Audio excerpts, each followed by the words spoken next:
సుమారు 3.11 లక్షల అంచనా వ్యయంతో నూతన రోడ్డు నిర్మాణానికి శంకుస్థాపన చేశారు ఎమ్మెల్యే కిమిడి కళా వెంకట్రావు. చీపురుపల్లిలో గల లావే రోడ్ నుంచి ఇటకర్లపల్లి వయా పేరుపి గొల్లమల్లమ్మ రోడ్డుకు సుమారు 10 కిలోమీటర్ల వరకు 4 గ్రామ పంచాయతీలు కలిపిన ఈ రోడ్డు నిర్మాణం శంకుస్థాపనకు ఇచ్చేసిన ఎమ్మెల్యే కళా వెంకట్రావు 4 గ్రామ ప్రజలు ఎమ్మెల్యే కిమిడి కళా వెంకట్రావుకు ధన్యవాదాలు, హర్షాతిరేకాలు తెలియజేశారు. ఎన్నో ఏళ్లుగా ఇబ్బంది పడుతున్న ఈ 10 కిలోమీటర్ల రోడ్డు నిర్మాణం కూటమి ప్రభుత్వం ఆధ్వర్యంలో జరగడం ఆనందంగా ఉందని గ్రామస్తులు తెలిపారు. అనంతరం జరిగిన మీడియా సమావేశంలో ఎమ్మెల్యే మాట్లాడుతూ నెక్స్ట్ ఫైనాన్స్ ఇయర్లో నియోజకవర్గంలో ఉన్న పాడైపోయిన రోడ్లన్నింటినీ పూర్తి చేస్తామని హామీ ఇచ్చారు.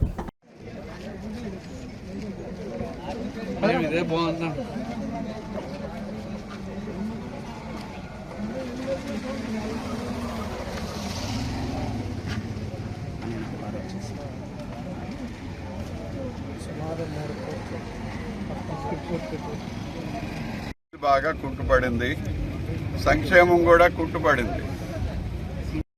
తర్వాత ఏంటంటే ఆయన ఏం చెప్పితే అదే తప్ప ప్రజాస్వామ్యంలో ఉన్నామనేటటువంటి గుర్తింపు కాకుండా ఒక డిక్టేటర్ లాగా ఆఫీసర్లు ఏం అడగకూడదు, శ్రమజీవులు ఏం అడగకూడదు, వాళ్ళ పార్టీ వాళ్ళైనా ఆయన్నేమి ప్రశ్నించకూడదు, ప్రజాస్వామ్యాన్ని పూర్తిగా కూనీ చేసి ఆటవిక రాజ్యాన్ని పెట్టినటువంటి వ్యక్తిని గత 5 సంవత్సరాలు మనం చూడటం వల్ల ఈ అభివృద్ధి కార్యక్రమాలు, సంక్షేమ కార్యక్రమాలు సక్రమైనటువంటి పద్ధతిలో జరగలేదు అనేటటువంటిది మనకు స్పష్టంగా తెలుస్తుంది. కూటమి ప్రభుత్వం వచ్చిన తర్వాత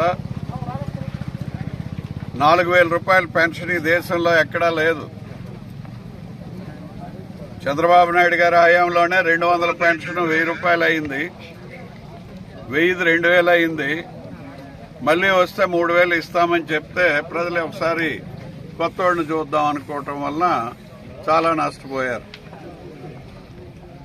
ఇప్పుడు 4,000 పెన్షన్ ఇచ్చి ఫైనాన్షియల్ ఇయర్లో 3 మాసాలది కూడా కల్పిస్తామని చెప్పి 7,000 ఇచ్చినటువంటి ప్రభుత్వం, అదేవిధంగా భారతదేశంలో 28 రాష్ట్రాల్లో 4,000 పెన్షన్ ఉండేటటువంటిది ఒక ఆంధ్రప్రదేశ్ మాత్రమే. ఈ 3,000 ఇస్తామన్నటువంటి జగన్మోహన్ రెడ్డి 5 సంవత్సరాలు డేక్రాడ్. ఆఖరికి ఎలక్షన్ ముందు ఒక మాసం 3,000 అనిపించాడు. అంటే ప్రజలకు చాలా నష్టం జరిగింది. ఇంచుమించు 10,000 కోట్ల రూపాయలు ప్రజల తాలూకా సొమ్ము పెన్షనర్స్ కూడా అనుకున్నట్టుగా మొదటి నుంచి 5 సంవత్సరాలు 3,000 ఇస్తే ఒక 10,000 ఎక్కువ ఖర్చు అవుతుంది.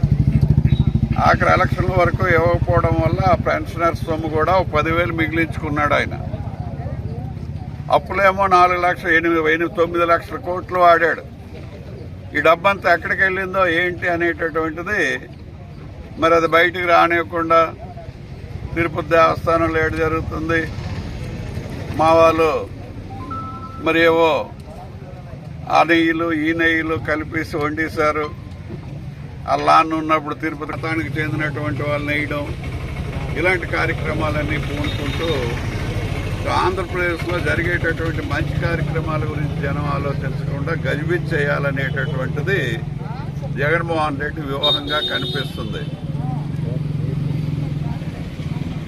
చూసారా, విలేకరులు కానీ అవతల ఆఫీసర్స్ కానీ మరి పెద్దలు కానీ అందరూ అమ్మవారి జాతరను కూడా చాలా చక్కగా చేశారు. జాతరలో ఎక్కడ కానీ అవాంఛనీయ సంఘటనలు కానీ, ఏవైనా అల్లర్లు కానీ, తాగీస్ అల్లరు కానీ, లేదా కుర్రోళ్ళ అల్లరు కానీ, రౌడీ షేటర్ల అల్లరు కానీ, దొంగల అల్లరు కానీ ఏమీ లేకుండా అమ్మవారి జాతర చక్కగా చేసినందుకు మీ విలేకరులే, అదేవిధంగా మా పెద్దల్ని, అదేవిధంగా ప్రజలందరినీ కూడా చీపురుపల్లి ఏరియాలో మళ్ళీ అమ్మవారు మనందరినీ కూడా ఈ ప్రాంతాన్ని చక్కగా చూడాలని, ఇలాంటి రోడ్లు ఇంకా ఎక్కువ రావాలని, సంక్షేమ కార్యక్రమాలు కూడా ఎక్కువ చేసుకోవడానికి మనందరికీ అమ్మవారు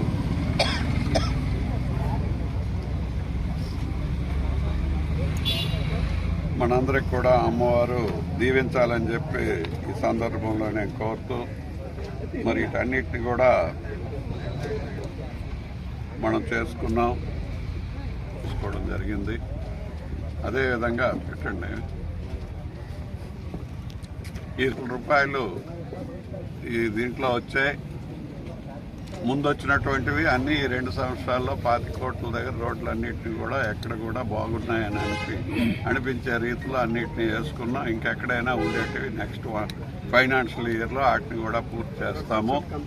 ఇంత మనకి ఇచ్చిన చంద్రబాబు నాయుడు గారికి, కూటమి ప్రభుత్వానికి, పవన్ కళ్యాణ్ గారికి, అదేవిధంగా అన్ని విధాలుగా ఆదుకుంటున్నటువంటి మోడీ గారికి ఈ సందర్భంలో ముగ్గురికి కృతజ్ఞతలు తెలియజేస్తున్నాను. మన నియోజకవర్గం అని చెప్పి మీకు అందరికీ నేను మనవి చేస్తూ థ్యాంక్ యూ వెరీ మచ్. అందరికీ నమస్కారం. అలాంటి కార్యక్రమాలకు వైఎస్ఆర్సీపీ రాయలసీమని నేను అనను, కానీ మరి ఈయన తాలూకా రాజారెడ్డి రాజ్యాంగం తాలూకా సంస్కృతి ఆ విధంగా ఉంటుంది.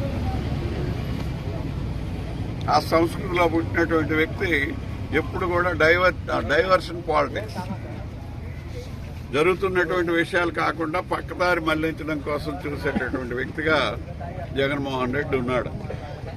మరి ఇలాంటి వ్యక్తిని ఏంటంటే 11 సీట్లే కాదు, రాజకీయాల్లో ఎప్పుడు కూడా తిరిగి ఆ పార్టీని అధికారంలోకి తెస్తే మళ్ళీ ఒక 50 సంవత్సరాలు అభివృద్ధి సంక్షేమం ప్రజలకి తగ్గిపోతుంది. ఈరోజు దేశంలో ఎక్కడా లేదు 2,000 పెన్షన్. ఒక తెలంగాణలో ఉంది మన తర్వాత. 4,000 ఈవేళ ఇస్తున్నాడు అని అంటే ఎంత కష్టపడి ఇస్తున్నాడు అనేటటువంటిది మనం ఒకసారి ఆలోచించుకోవాలా. మరి ఆ విధంగా అవి ఇచ్చేటప్పుడు ఇవేమైనా తగ్గాయా? మనకి ఇంచుమించు 25 కోట్ల దగ్గర పంచాయతీరాజ్లోన, అదేవిధంగా R&Bలోన రోడ్లు వచ్చాయి. నిన్న మొన్న కూడా ఇప్పుడు దీనికి 3 కోట్ల పైన వచ్చింది. అదేవిధంగా 2 కోట్ల పైచీలకు నిన్న మొన్న ఇచ్చారు. మళ్ళీ మినిస్టర్ గారు ఫోన్ చేసి చెప్పారు అసెంబ్లీ ఆఖరి రోజున. మరి గర్భం మన బ్రిడ్జ్ దగ్గర రోడ్డుకి తొలి మనం 2 కోట్లకి శంకుస్థాపన చేసుకున్నాం. దాని మీద మరి 1,90,00,000 అంటే 2 కోట్లు మళ్ళీ ఇవ్వడం జరిగింది. ఆ రోడ్డు కూడా పూర్తిగా చివరి వరకు బాగా అయిపోద్ది అనే పరిస్థితి. అందుకు R&B అదేవిధంగా పంచాయతీరాజ్ రోడ్లు 25 కోట్ల వరకు ప్రత్యేక నిధులతో నాబార్డు నుంచి వచ్చినవి. అదేవిధంగా R&B రోడ్లు కూడా మనం రెగ్యులర్ దీంట్లో పెట్టుకున్నాం. ఇవి కాకుండా 10 కోట్ల వరకు 12 కోట్ల వరకు NRGSలో తార్ రోడ్లు వేసుకున్నాం, దమర్సింగి ఇలాంటివన్నీ కూడా. అవే కాకుండా ఇంకొక 20 కోట్లకి పైప్ లైన్లో ఉన్నాయి. ఇప్పుడు కొత్తగా పథకం పేరు పెట్టిన తర్వాత జీరామ్జీలో అవి కూడా ఈ నెలాఖరికి వచ్చే సంవత్సరం ఫైనాన్స్